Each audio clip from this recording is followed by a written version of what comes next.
ಸರಿಯಲ್ಲ. ಆಪತ್ತಿಗೆ ಮೂಲವಾದೀತು. ದೇವರ ಸೇವೆಗೆ ನೀನು ಭಕ್ತಿಯಿಂದ ಶರಣಾಗು. ಭಕ್ತಿಯ ಮೂಲವನ್ನು ನನಗೆ ತಿಳಿಸಲು ನೀನು ಯಾರಯ್ಯ? ಪಾತಾಳಕ್ಕೆ ಇಳಿದವನು, ಆಕಾಶಕ್ಕೆ ಏರಿದವನು. ಆ ಎನ್ನ ದೇವನ ರಥವನ್ನು ಎಳೆಯುವ ನಿನ್ನ ಶೌರ್ಯವನ್ನು ಚೆನ್ನಾಗಿ ತಿಳಿದೆ. ಚಂಬ ತೋರಿಸಬೇಡ. ರಥ ಬಿಟ್ಟು ತೊಲಗೆಂದು ಗರ್ಜಿಸುವ ಈ ಜುಮಾದಿಯ ಶಕ್ತಿ ಏನೆಂದು ತಿಳಿದೆಯಾ? ಏನು ತಿಳಿಯದೆ ಚೆನ್ನಾಗಿಯೇ ತಿಳಿದಿದೆ. ಶರದಿಗೆ ಸೇತುವೆ ಕಟ್ಟಿದ ಶಕ್ತಿ ನೀನಲ್ಲ, ಬಾನಿಗೆ ಏಣಿ ಕಟ್ಟಿದ ಆ ಮಹಾದೇವ ಶಕ್ತಿಯೂ ನೀನಲ್ಲ. ಮತಿ ಇಲ್ಲದ ಮಾತನಾಡುತ್ತಿರುವೆ ನೀನು. ದಾರಿ ಬಿಡು, ಮರ್ಯಾದೆಯಿಂದ ತೊಲಗು. ಮರ್ಯಾದೆ? ಈ ಜುಮಾದಿಯ ಕಣ್ಣ ಎದುರೇ ರಥವನ್ನು ಕೊಂಡೊಯ್ಯುವೆ ಎನ್ನುವ ನಿನ್ನ ಛಲ, ಅದು ನಿನ್ನ ಭ್ರಮೆ. ನಿನ್ನ ಸಾಧನೆ ಸಾಸಿವೆಯಷ್ಟು, ಆಸೆ ಆಕಾಶದಷ್ಟು.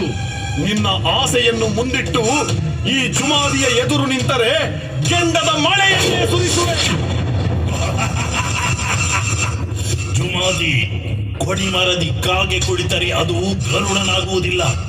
ಇದು ಕಾರಣಿಕ ಶಕ್ತಿ ಪಂಜುರ್ಲಿ ಹೇಳಿದ ಮಾತು. ಇದು ಯಾವತ್ತೂ ಸತ್ಯ. ಮಾಡುವ ಕಾರ್ಯ ಗೆಲುವಿನ ಹಾದಿ ಹಿಡಿಯುವವರೆಗೆ ಈ ಪಂಜುರ್ಲಿ ಬಿಡುವುದೇ ಇಲ್ಲ.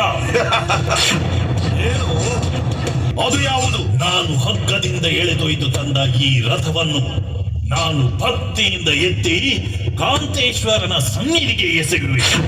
ಎಸೆದ ರಥ ಸನ್ನಿಧಿಗೆ ಬಿದ್ದರೆ ಅದು ಕಾಂತೇಶ್ವರನಿಗೆ ಶಾಶ್ವತ, ತಪ್ಪಿದರೆ ಅದು ಬುದ್ಧಿಗೆ ಶಾಶ್ವತ. ಏನು? ರಥವನ್ನು ಕಾಂತಾವರದ ಸನ್ನಿಧಿಗೆ ಎಸೆವೆಯಾ? ನಿನಗೆ ಆ ರಥವನ್ನು ಎತ್ತಿ ಎಸೆಯುವ ಶಕ್ತಿ ಇದೆಯಾ ಪಂಜುರ್ಲಿ? ನೋಡುವ, ನಾನು ಕೂಡ ತಿಳಿಯುವೆ ಆ ನಿನ್ನ ಶಕ್ತಿಯನ್ನು. ಸರಿ ಜುಮಾದಿ. ಸ್ವಾಮಿ ಸೋಮನಾಥ ದೇವರೇ, ಸ್ವಾಮಿ ಕಾಂತೇಶ್ವರ ದೇವರೇ, ನನಗೆ ಈ ರಥವನ್ನು ಎತ್ತಿ ಎಸೆಯುವ ಶಕ್ತಿಯನ್ನು ಕೊಡಿ, ಶಕ್ತಿಯನ್ನು ಕೊಡಿ.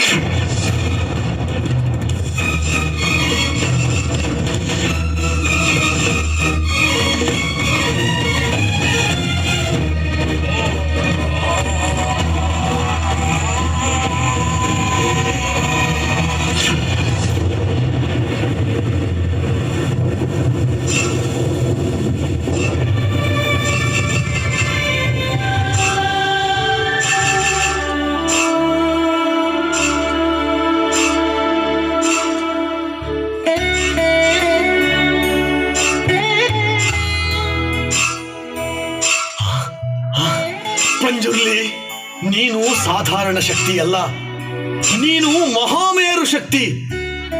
ನೀನು ಎಸೆದ ರಥ ಕಾಂತಾವರದ ಸನ್ನಿಧಿಗೆ ಸೇರಿದೆ.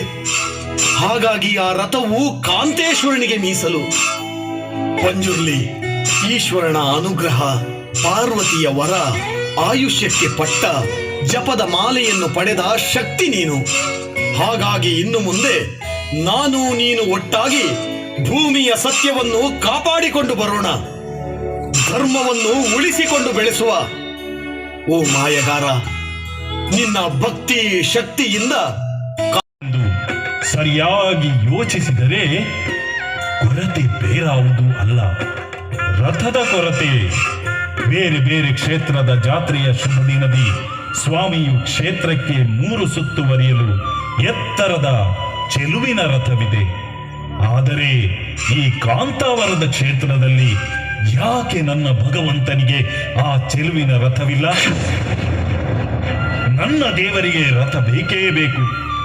ಏನು ಮಾಡಲಿ, ಏನು ಮಾಡಲಿ?